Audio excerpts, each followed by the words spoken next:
أعوذ بالله من الشيطان الرجيم.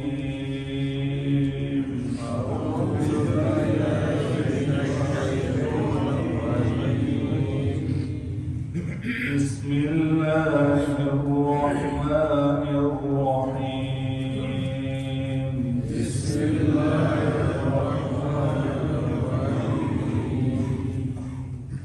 للفقراء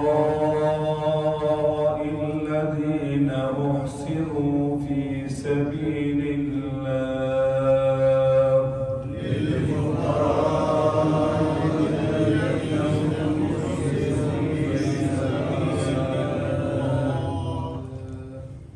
لا يستطيعون ضربا في الأرض يحسبهم الجاهل أغنياء من التعفف.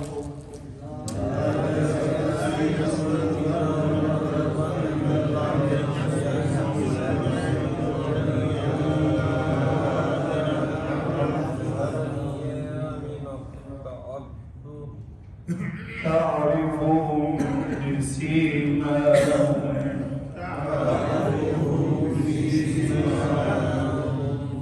لا يسألون الناس إلحافا.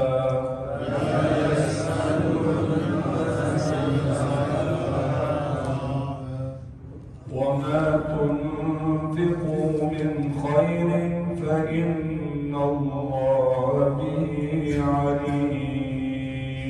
وما تنفقوا من خير فإن الله به عليم.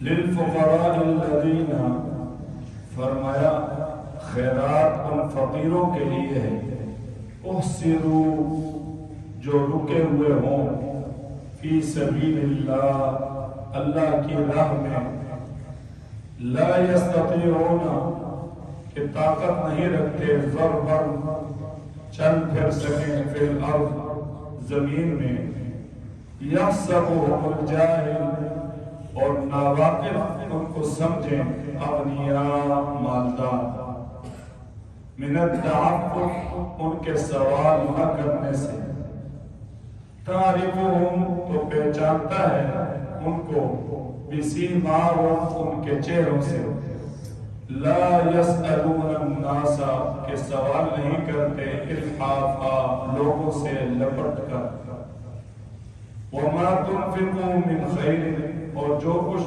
خرچ کرو گے نیک کاموں میں، فإن اللہ بہ علیم تو بے شک اللہ کو معلوم ہے۔ اس آیت میں اللہ تبارک و تعالی نے گویا کہ ایک طبقہ ایسا ذکر فرمایا جو نیک کام کی وجہ سے رکے ہوئے ہوں اور اس کام میں مصروف ہونے کی وجہ سے وہ دنیا کے کام کاج نہ کر سکیں، دنیا کے کمائی کے ذرائع اختیار نہ کر سکیں، تو اللہ تبارک و تعالی ایمان والوں کو یہ دعوت دے رہے ہیں اور فرما رہے ہیں کہ ان پر تم خرچ کرو۔ اب دیکھیں دوسرے مقام پر بھی اللہ تبارک و تعالی نے جو مصارف ذکر کیے ان میں بھی جو ہے انما الصدقات للفقراء، فقراء کا ذکر فرمایا، اور یہاں پر بھی اللہ کریم فرما رہے ہیں للفقراء، تو فقیر اور مسکین۔ مفسرین فرماتے ہیں فقیر وہ ہے جس کے پاس کھانے کا کچھ بھی نہ ہو، اور مسکین وہ ہے جس کے پاس کھانے کے لیے کچھ نہ کچھ موجود ہو۔ تو اللہ تبارک و تعالی فرما رہے ہیں للفقراء الذین احصروا فی سبیل اللہ، یعنی یہ خیرات اور یہ صدقات اور فقیروں کے لیے ہے۔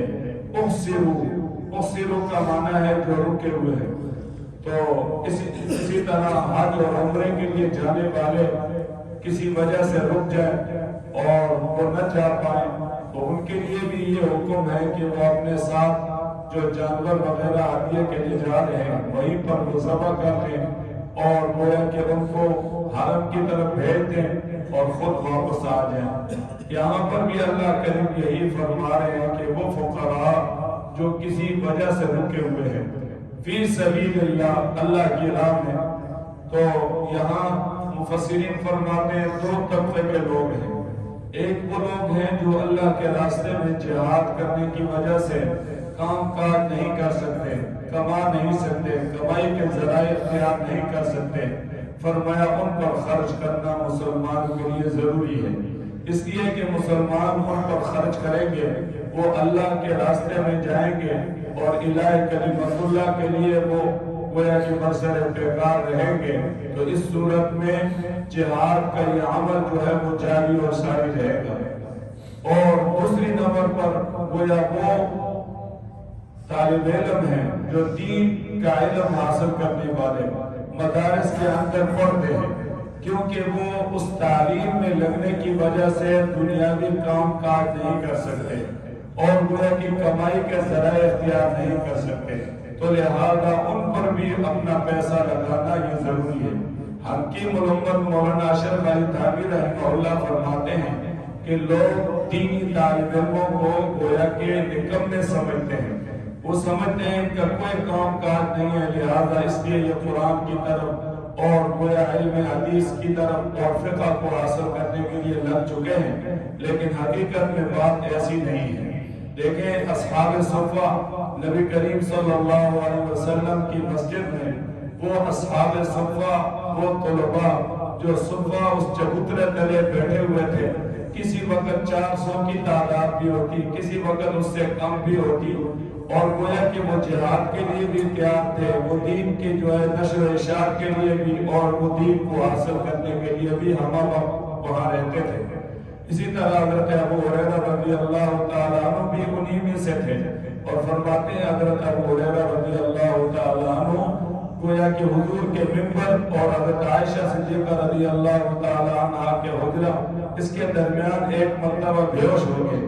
فرماتے ہیں میں بے ہوش ہو گیا تو لوگوں نے میری گردن کے اوپر پاؤں رکھنا شروع کر دیا، انہوں نے سمجھا اس کو مرگی کی بیماری ہے، لیکن حقیقت میں مرگی کی بیماری نہیں تھی، بلکہ بے ہوشی کی وجہ جو ہے وہ بھوک کی وجہ تھی کہ مجھے کھانے کے لیے کچھ بھی نہیں ملا تھا اور اس کی وجہ سے مجھے بے ہوشی طاری ہو گئی۔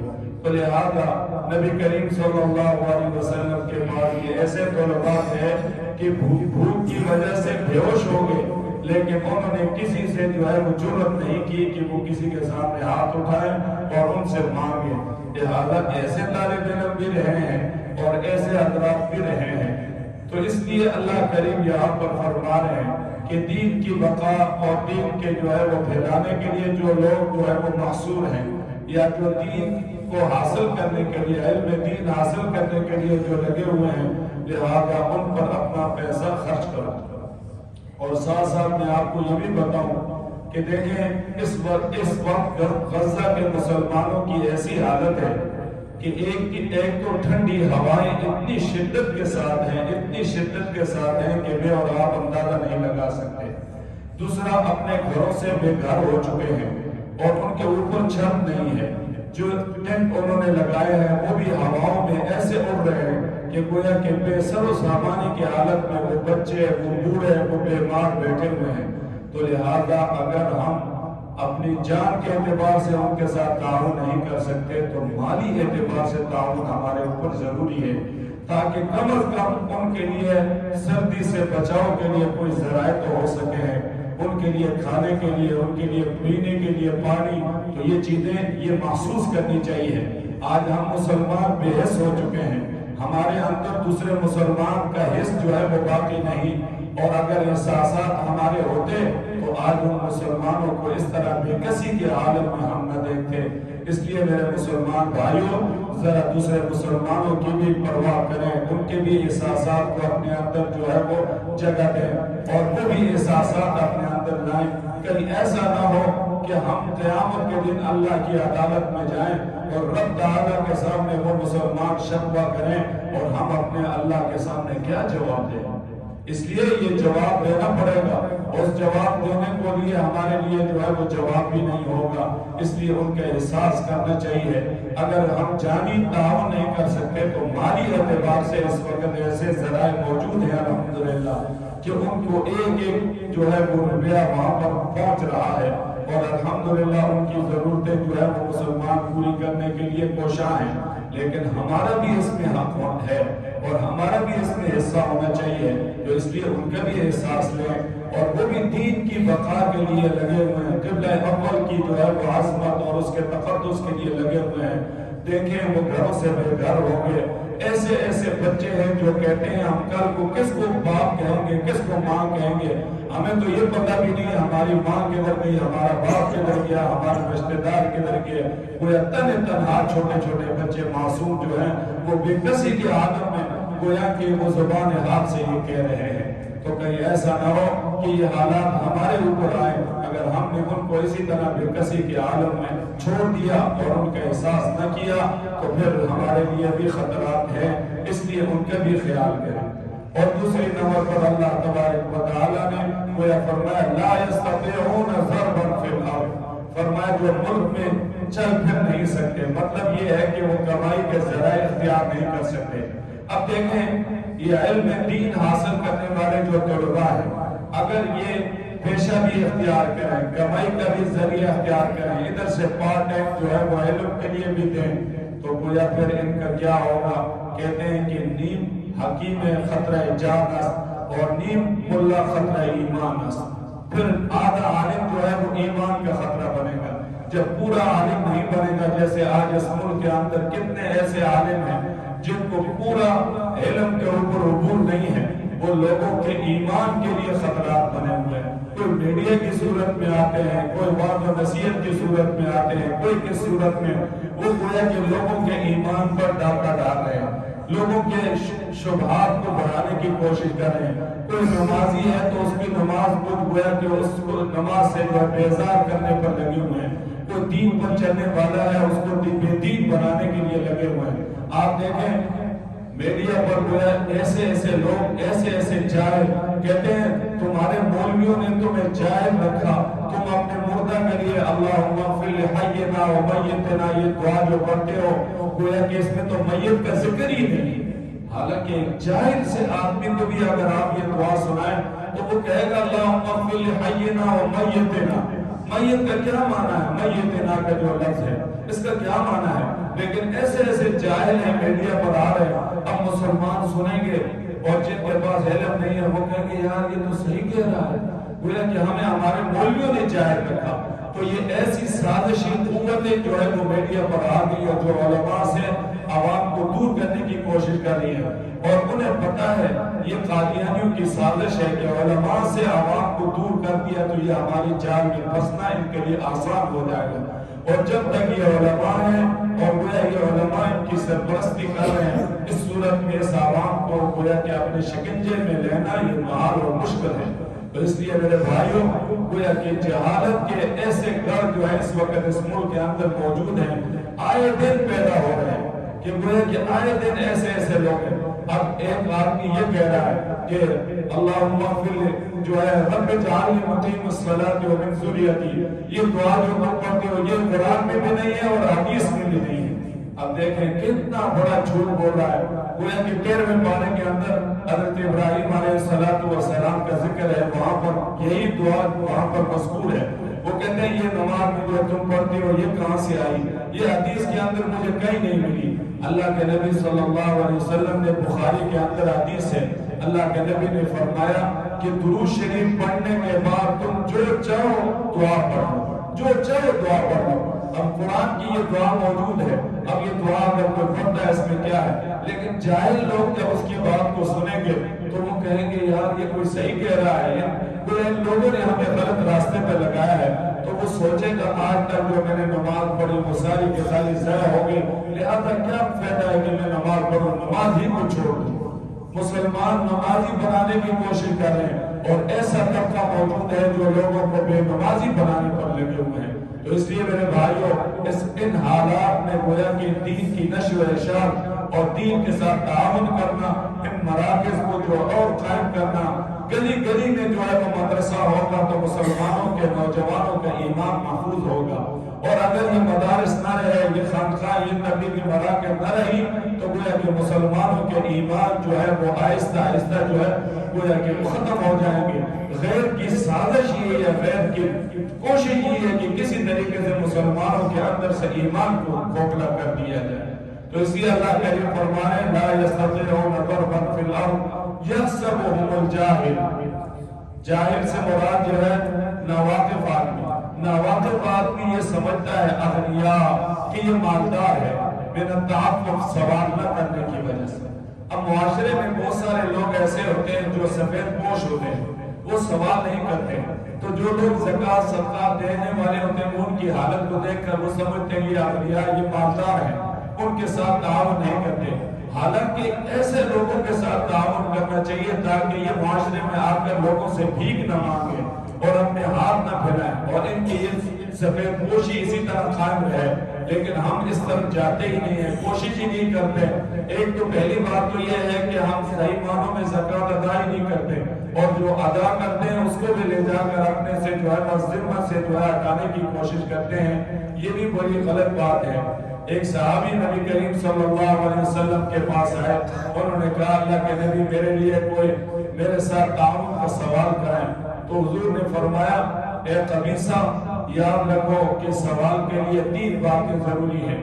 پہلی بات تو یہ ہے فرمایا وہ بالکل فقیر ہو، اس کے پاس کھانے پینے کا کچھ بھی نہ ہو، اس کے لیے سوال کی اجازت ہے۔ دوسری نمبر پر فرمایا اس پر کوئی قرضے کا اتنا بوجھ ہو کہ وہ ادا نہ کر سکے اور قرض خواہ جو ہے وہ اس کو تنگ کر رہے ہوں، اور تیسری نمبر پر معاشرے میں 3 آدمی ایسے ہوں عقل مند جو کہیں کہ یہ مستحق ہے، لہذا اس صورت میں اگر یہ حالات اس کے اندر نہیں ہیں اور وہ مانگتا ہے، فرمایا یہ گویا کہ حرام کھائے گا۔ اور اللہ کے نبی نے فرمایا جو بغیر ضرورت کے مانگتا ہے قیامت کے دن اس کے جسم کے اوپر گوشت نہیں ہوگا۔ لوگ پوچھیں گے یہ کون لوگ ہیں، تو کہا جائے گا یہ 15ویں صدی کے وہ بیکاری ہیں جنہوں نے اپنا پیشہ جو ہے وہ مانگنا بنا لیا تھا، اور مسلمان بھی ان کے ساتھ تعاون کیا کرتے تھے، یہ وہ لوگ ہیں۔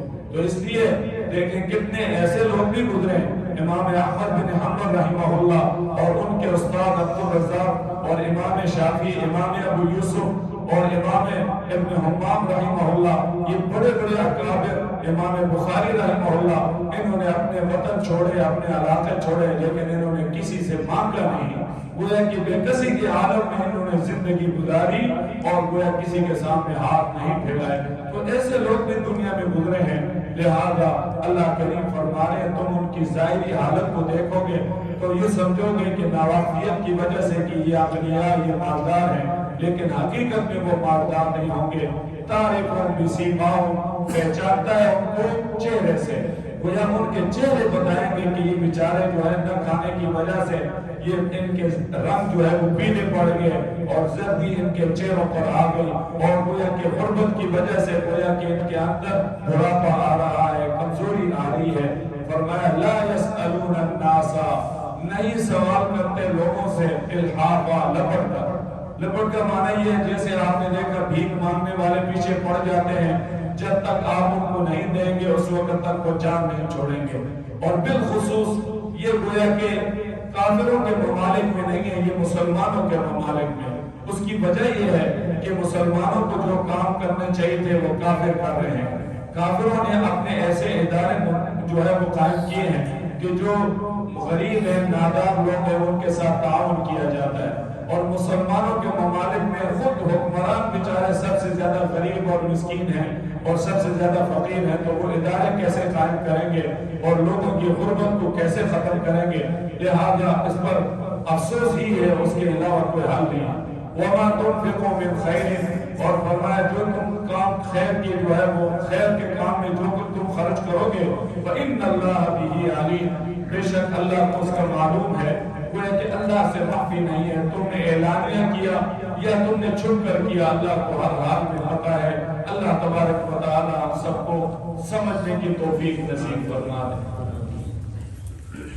الحمدللہ رب العالمین والعاقبۃ للمتقین والصلاة والسلام علی اشرف الانبیاء والمرسلین وعلی آلہ واصحابہ اجمعین۔ ربنا ظلمنا أنفسنا وإن لم تغفر لنا وترحمنا لنكونن من الخاسرين. ربنا توفنا مسلمين والحقنا بالصالحين. اللهم إنا نعوذ بك من جهد البلاء ومن درك الشقاء ومن سوء القضاء ومن شماتة الأعداء. اللهم يسر أمورنا، اللهم اشرح صدورنا، اللهم نور قلوبنا بنور الإيمان، اللهم نور قلوبنا بنور الإيمان، اللهم اجعلنا من الراشدين، اللهم اجعلنا من المهديين، اللهم اجعلنا إلى صراط مستقيم.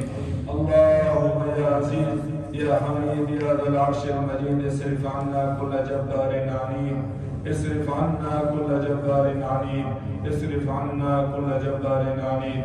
اللهم اعز الإسلام والمسلمين، اللهم انصر المظلومين من المسلمين في كل مكان وخاصة في غزة. اللهم انصر إخواننا في غزة. اللهم لا تجعل الدنيا أكرم همنا ولا مبلغ علمنا ولا غاية رغبتنا. اللهم زدنا ولا تنقصنا وأكرمنا ولا تهنا وأعطنا ولا تحرم علينا. اللهم انصرنا فإنك خير الناصرين. ربنا تقبل منا إنك أنت السميع العليم وتب علينا إنك أنت التواب الرحيم. صلى الله على النبي الأمي وعلى آله وأصحابه أجمعين برحمتك يا أرحم الراحمين.